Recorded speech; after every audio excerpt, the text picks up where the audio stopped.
فضائل رمضان۔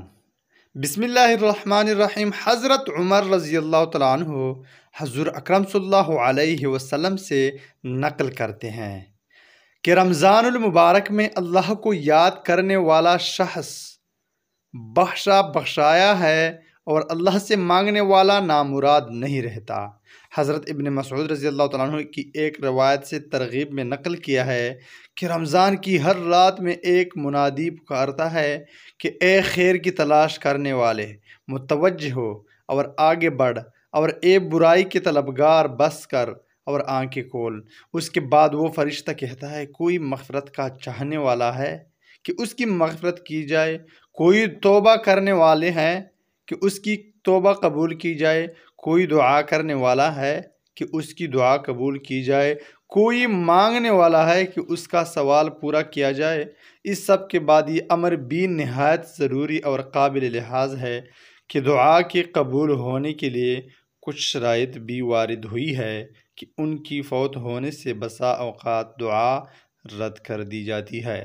من جملہ ان کے حرام غذا ہے کہ اس کی وجہ سے بھی دعا رد ہو جاتی ہے۔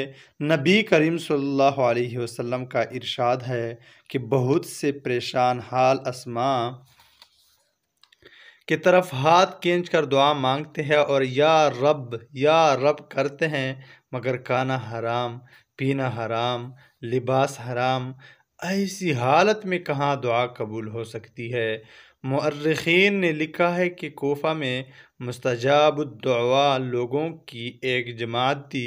جب کوئی حاکم ان پر مسلط ہوتا، اس کے لیے وہ دعا کرتے، وہ ہلاک ہو جاتا۔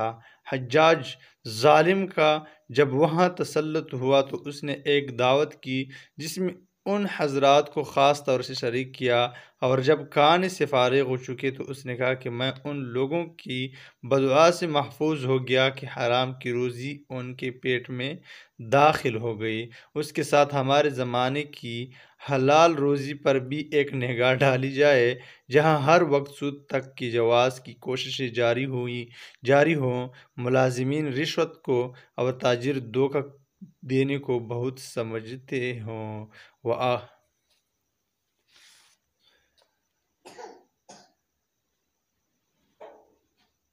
ملازمین رشوت کو اور تاجر دھوکہ دینے کو بہتر سمجھتے ہوں۔